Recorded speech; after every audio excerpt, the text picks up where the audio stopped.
Eh, em, Bismillahirrahmanirrahim.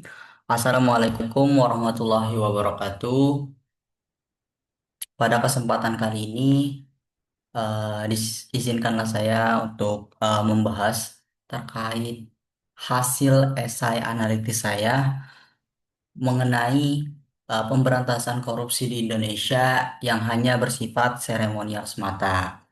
Tapi sebelum kita masuk ke pembahasan lebih dalam, izin memperkenalkan diri. Nama saya Radi Akmal dengan akhiran NIM 66702300053. Jadi, kenapa sih eh, pemberantasan korupsi yang ada di Indonesia itu eh, hanya begitu-gitu aja atau stagnan, tidak adanya perubahan yang signifikan?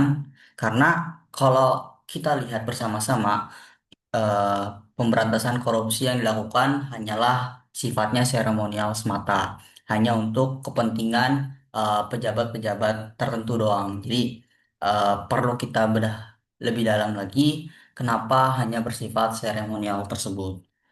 Nah,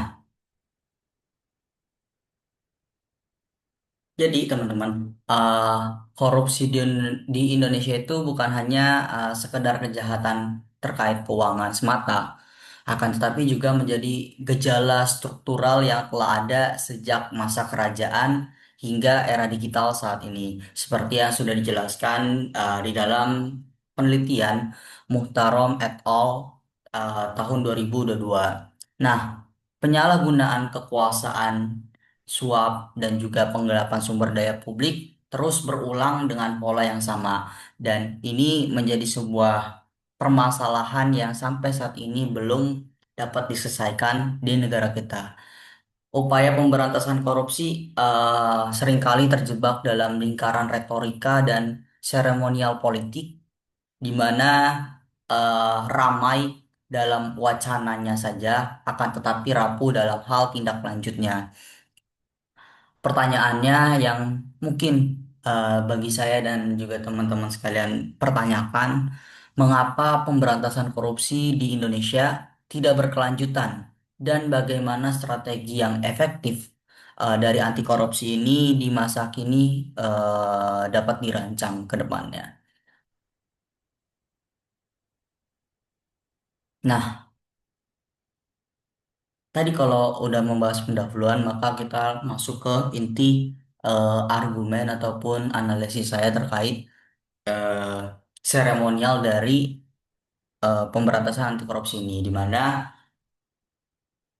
seremonialisasi lembaga hukum dan politik ini dapat kita lihat bahwasannya aparatur penegak hukum dan eh, para politisi ataupun orang-orang yang bermain dalam dunia politik itu seringkali melakukan seremonialisasi terkait pemberantasan korupsi ini, di mana korupsi Indonesia bersifat struktural dan historis di Indonesia, karena korupsi ini telah ada sejak zaman masa kerajaan, kemudian masuk ke kolonial, Orde Lama, Orde Baru, bahkan hingga reformasi saat ini di dunia digital. Hal ini membuktikan bahwasannya korupsi sudah menjadi hal yang struktural dan juga historis di Indonesia itu sendiri.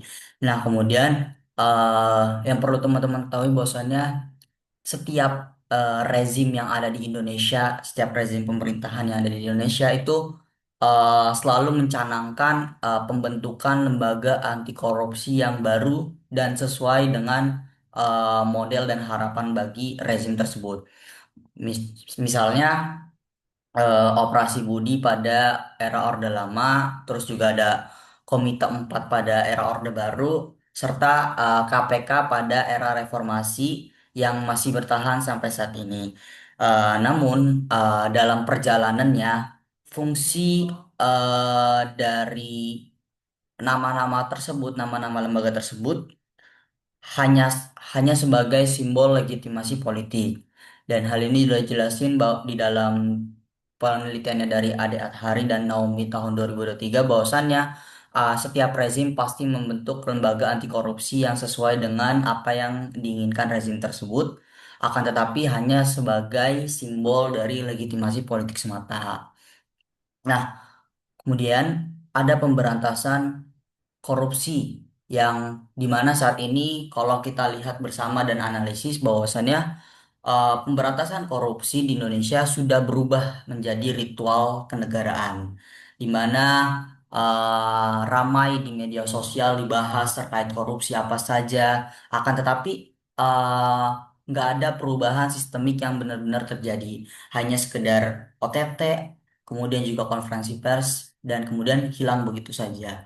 Nah, hal ini juga sejalan dengan poin selanjutnya yakni KPK yang awal pada awal masa reformasi itu menjadi simbol harapan akan adanya perubahan ke arah yang lebih baik. Akan tetapi sekarang KPK terjebak dalam seremonialisasi hukum dan juga pemberantasan anti korupsi. Seperti yang sudah saya sebutkan tadi, kayak ada operasi tangkap tangan, konferensi pers, dan juga seragam oranye yang hanya dijadikan tontonan publik tanpa adanya pembenahan sistem yang jelas. Jadi KPK saat ini sudah menjadi drama yang dipegang atau diatur oleh para penguasa. Kemudian eh, adanya politisasi lembaga hukum dan ketergantungan terhadap eh, adanya ketergantungan terhadap kekuasaan eksekutif dan legislatif yang melemahkan penegakan hukum. eh, Hal ini tuh dapat terlihat ya teman-teman dari eh, campur tangannya pemerintah terhadap lembaga-lembaga penanganan anti korupsi seperti halnya KPK, yang dimana seringkali KPK diintervensi oleh para lembaga hukum lainnya dan juga eh, birokrat itu sendiri supaya tidak menyentuh bagian-bagian mereka. Dan hal ini juga KPK sudah dilemahkan melalui eh, revisi Undang-Undang KPK, yang mana seperti yang kita lihat sekarang bahwasannya KPK sudah menjadi macan ompong ya. Hanya sekedar namanya saja tapi sudah tidak mampu berkutik untuk menangani anti korupsi itu sendiri.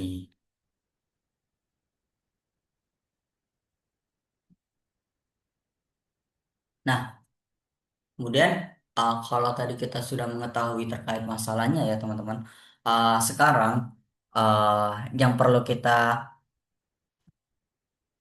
argumentasikan yaitu apa sebenarnya strategi anti korupsi yang paling efektif untuk saat ini.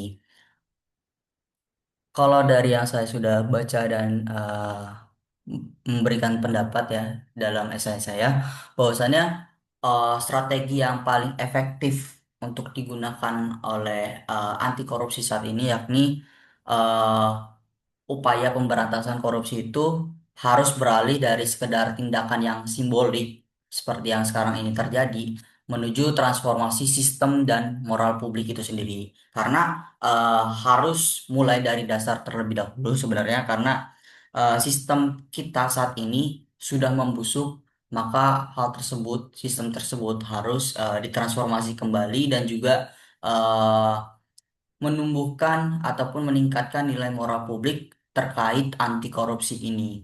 Jadi eh, menumbuhkan rasa moral bagi masyarakat umum untuk membantu melawan korupsi itu sendiri.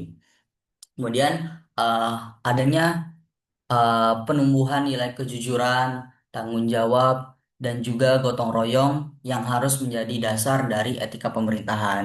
Karena eh,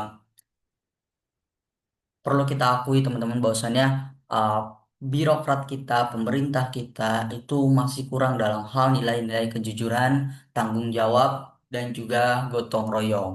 Jadi seringkali mereka bersifat individualisme, terus juga um, seringkali memanipulasi yang mana hal tersebut berlawanan dari nilai kejujuran dan juga sering melepas tanggung jawab padahal itu tanggung jawab mereka. Kemudian eh, adanya kebutuhan sistem integritas nasional yang mana hal ini tuh menggabungkan 5 pilar utama. Yang pertama tentu saja ada reformasi politik partisipatif dan pengurangan patronase itu sendiri. Jadi em, kita perlu adanya reformasi politik yang lebih terbuka, lebih partisipatif, agar semua kalangan masyarakat bisa masuk ke dalam dunia politik itu sendiri. Dan juga perlu adanya pengurangan patronase karena kita perlukan saat ini ialah orang-orang yang memang layak untuk menduduki jabatan posisi strategis. Kemudian adanya supremasi hukum. Nah, supremasi hukum ini eh, harus memberikan keluasaan yang independen bagi para lembaga anti korupsi tanpa adanya intervensi dari kekuasaan untuk menjalankan segala bentuk penanganan anti korupsi yang independen dan juga tidak diintervensi. Kemudian ada pendidikan moral, di mana pendidikan moral anti korupsi ini harus dikencangkan, bukan hanya sekadar teori aja, tapi lebih ke arah praktiknya dan juga menekankan apabila memang ada sebuah kesalahan harus langsung dilaporkan. Kemudian yang keempat itu ada pengawasan publik dan media sebagai kontrol sosial, serta yang kelima kepemimpinan beretika yang menempatkan kejujuran dan juga tanggung jawab di atas kepentingan politik itu sendiri. Jadi dari kelima poin ini sebenarnya lebih ke arah lembaga anti korupsi yang diberikan independensi, anti intervensi, serta meningkatkan pengawasan publik serta pendidikan moral dari publik itu sendiri. Oke,